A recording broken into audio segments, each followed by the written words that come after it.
Hi, I'm E.D. Lewis, and welcome to Nocturnal Reviews. Today I am doing an early wrap-up of the Gothic Hearts Reading Challenge. I'm literally filming this on Friday night, so when this goes up, it is the last day of Gothic Hearts. I do have one read that I'm finishing up, but I'm going to go ahead and count it. I should get it finished by tomorrow, or today rather, when you're seeing it. But I will talk about that one very briefly. So today is going to be kind of a little bit of a mix. It's going to be my wrapping up. I will be doing a quick review too. And, well, I guess that's pretty much it. So the Gothic Hearts Reading Challenge, this is one of the reading events that I look forward to every year. And I'm so happy to be a co-host on this. So thank you to Regina at Regina's Haunted Library. She's the creator and host of this awesome reading event. And also thank you to the co-hosts, Aphrodite Lee, author D.L. Tillery, the Mistress of Horror, and Elizabeth Sagewood. All great channels. Check them all out. Subscribe. Check out their content, and show them some love. And also, I'm tripping over my words and this video has barely begun. D.L. Tillery has a new book out called Winterwolf, so do check that out. I have read it. I read it last year. I need to reread it, and I'll be doing a review in the nearest future. I will not have any Saturday videos coming up in the month of March. I will have only PAX Poetry videos going up every Wednesday, so please check those out. Those are not only dedicated during the month of March, that is, to our late friend PAX Panic, but also to International Women's Month. So please do check those out at your leisure. And, yeah, so Gothic Hearts. Well, let's go ahead. I was like, I had to stop and think. So, real quickly, I'm going to review this book. I'm going to take the bookmark out of the front. That way it doesn't fall out of the book. So, one of the books I read was Wuthering Bites by Sarah Gray. I decided to end up taking my time with this book because I was a little disappointed with it. So, this is the same premise as regular Wuthering Heights. Mr. Lockwood, he's a tenant of Heathcliff at Thrushcross Grange. That is so hard to say, by the way. And he visits Wuthering Heights, and he gets trapped there, and he sees a specter of Kathy, and, he ends up being ill at Thrushcross Grange, and he ends up learning the history of Wuthering Heights and of Heathcliff and Kathy from Nellie Dean. So, same premise, except for in this, there are vampires. There are vampires that have infested the countryside. We even get a bit of history of the vampires. They are from Transylvania, so it's almost like it's drawing a little bit from Dracula. The Romani people are actually known to be expert vampire slayers, so you've got them in the background, and it's not as ambiguous as Emily Bronte's original novel on Heathcliff's race. He is presented to be Romani, which I think that he is in the original novel. You can argue otherwise, it's just that Heathcliff is not white. And I wish that they had gone in the new Wuthering Heights adaptation, which I did go see on the 14th. I wish that they had gone in the direction of a Romani actor. There's only been one Wuthering Heights where they've gone with a non-white actor, and I'm so glad that exists. Which I did rewatch, and I'll get into that too. I'm not going to review it, just going to touch bases on things, because this video will be way too long otherwise. But I will say, Jacob Elordi, man. Anyway, so I thought that was a nice little touch to this book. Also, Heathcliff is half vampire. Now, this does not get touched upon until, like, page... I don't even remember. I think it's 319 or something like that is when it's finally revealed, because this book is 362 pages, so almost the entire book, you don't actually know that. Though it does say that, and it's not really a spoiler, it does say it on the back of the book. So, all in all, at times I felt like I should have just been reading in the original novel. It did get better in places, and there are some things changed, there are some things dropped. Luckily, that puppy incident from the novel is not in there. That one seems to be excised from a lot of adaptations. It's a terrible scene, but luckily it's not in this one. Yeah, there's some things deleted, there's some things added, there's some things that are changed. It had some funny parts to it, but all in all, I gave it 3.5 stars, so on Goodreads and BookBub it goes up to 4 stars. It was alright. It wasn't bad. I did like the ending. The ending is completely different. We do have the 2 generations thing. We have, the first generation with Heathcliff and Edgar and Catherine, and then we have Kathy, her daughter, with Edgar, and, Linton, Heathcliff, and Hareton. But how it all ends for all of them, for that next generation, is a little bit different. At least for 2 of those characters from the new generation. And, yeah. So, not bad, but it was alright. So what did I read for this challenge? Well, I had a pile of possibilities. I did not fully stick to it. And they were Wuthering Bites by Sarah Gray, The Bone Witch by Rin Chapeko, Wuthering Heights audio drama from 2018 from the BBC, The Shadows of Stormcliffe Hall by Lauren Smith, Night of Dark Shadows fan novelization by Joe Askelbar, Barnabas Quentin and the Mummy's Curse by Marilyn Ross, and Falcon's Island by Antonia Scott. So, I got to most of those books. I did not get to the Barnabas Quentin and the Mummy's Curse. And I didn't get to Falcon's Island either. But I'm thinking about possibly reading this during the month of March. I'm not really sure. I haven't had the Dark Shadows, Quentin and Barnabas Mummy Curse one. That one I actually am thinking about using for the next reading event that I'm going to participate in, which is coming up when I return in April. So I'm thinking about that for that. I did step outside of my Gothic Hearts pile of possibilities, and I end up re-listening to The Hacienda because I need something to listen to while I was at work, and I'm like, oh, I could re-listen to that, and that actually fit a prompt, so it was perfect, and I love that one. I'm actually going to up it a half star. I still have some problems with a few little things in it, but I was also being really hard that year on books, so I'm gonna boost it up half a star, so I'll take it to 4.5, which on Goodreads will up it to 5 stars. And I also listened to, since I am about to close my subscription, it's about to end on Audible, they had for free the first Dark Shadows novel by Marilyn Ross, and I hadn't read that one since high school. I did review it a few years back though, but it's still been a while since I actually read it, and it was nice to return to it. It still holds up. It's still very Jane Eyre-ish with a little bit of Rebecca to it too. Also, you can see, if you are familiar with the original text from the 60s, you can see where Hermes Press has gone through and re-edited it. Not re-edited, but they've fixed all the problems in the writing.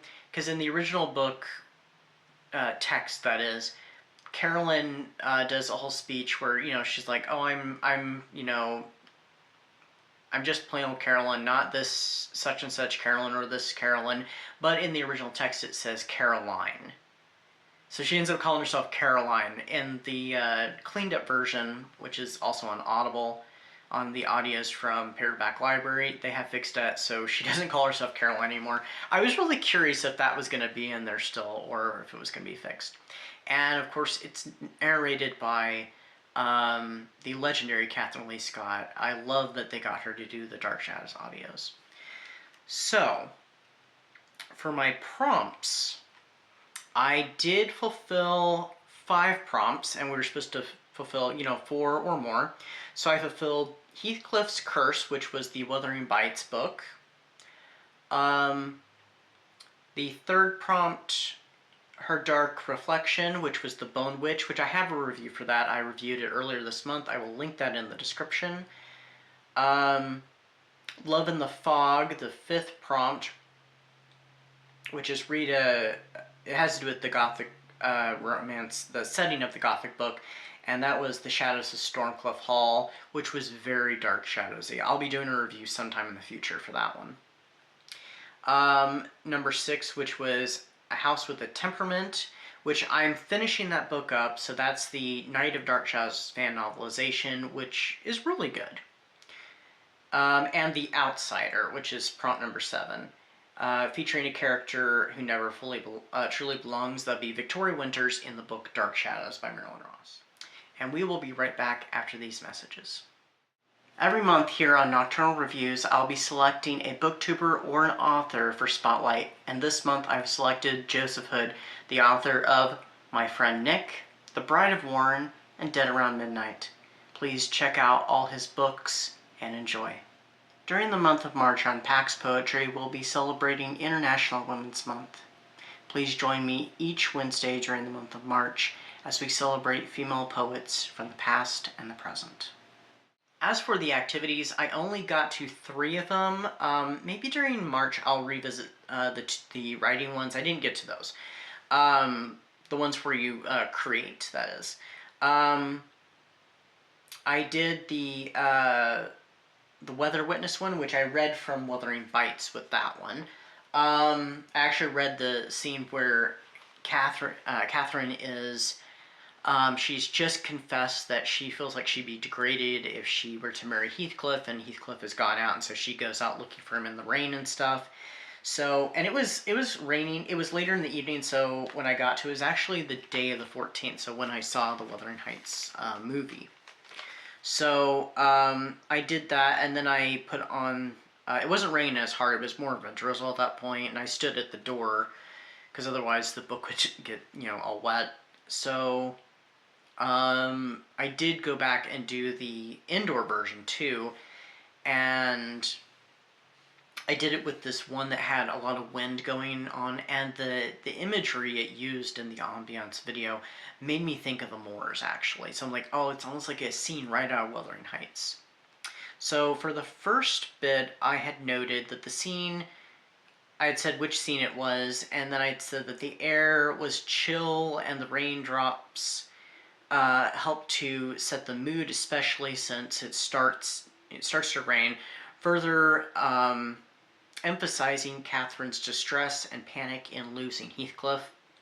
And then for the wind sounds, I was a little disappointed with, because it didn't create quite the mood I thought it would with it. It just didn't mesh quite right with it like the rain did.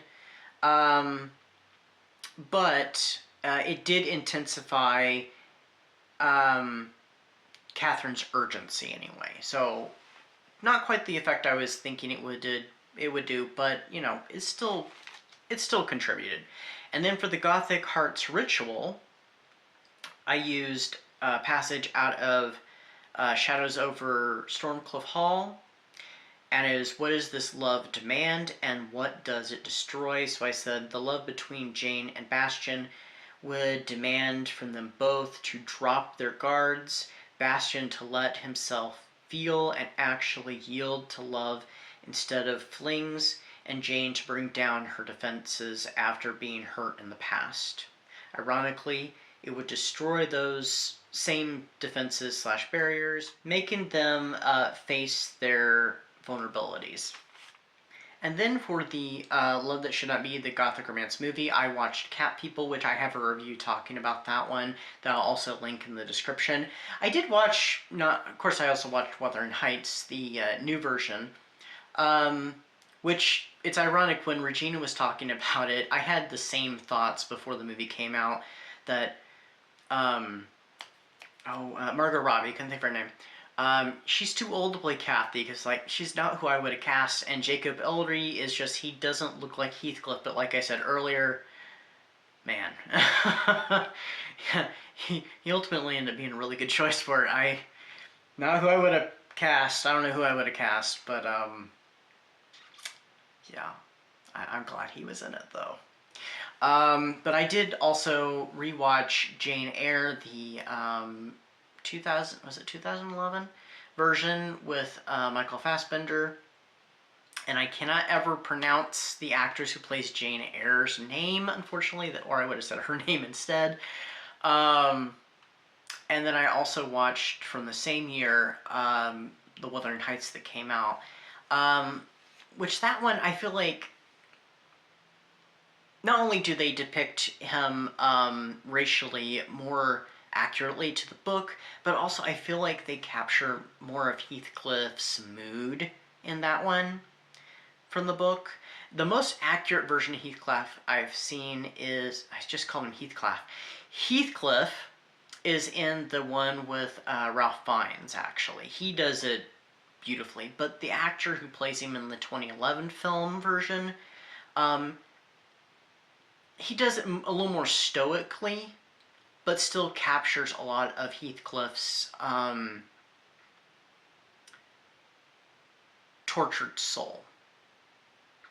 I don't know, he's just really good at it in that film. And I think they're kind of taking a little bit of historical context of the slave trade being done in Liverpool, which is where I did recently find that out when I was listening to some stuff talking about Emily Bronte, and they did bring that up. So I didn't even know anything about that.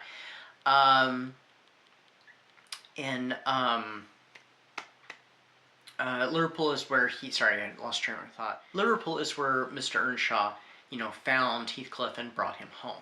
So that was my Gothic Hearts. It turned out to be pretty good. Didn't start out so great with some health issues that I've been going through this entire month and still having some problems with. Hopefully by the next time you see me on a Saturday video, all that will be, taken care of, fixed, I'm hoping. Oh, I did forget there was one other adaptation of Wuthering Heights. I am so Wuthering Heights out at this point. So let's say I watched, 3 different adaptations plus the audio, and read that book, and listened to the song by Kate Bush. Yeah, I'm very Wuthering Heights out. I don't want to talk about Wuthering Heights for at least a few months. But I did watch the Tom Hardy Wuthering Heights miniseries as well. And I thought about this in mid-January, so I didn't think anybody would notice, but I thought I'd bring it up anyway. If you look at the thumbnails from my Gothic Hearts announcement to this one, each thumbnail is based off of dance movements from the original Kate Bush music video, the one where she's in the white dress. Some of them were a little hard to do, like the hand thing. I couldn't get my hands went way past the frame. And even the one for the It's Me, Kathy, I couldn't do it with my hand, so I had to do the best I could. So, but yeah. Yeah, each one is based off of that, so I just thought that'd be something fun to do. Anyway, I am Wuthering Heights out. This has been a great Gothic Hearts. So let me know what you got up to during Gothic Hearts. And I will see you all very soon. Stay safe, stay spooky, and until next time, bye-bye.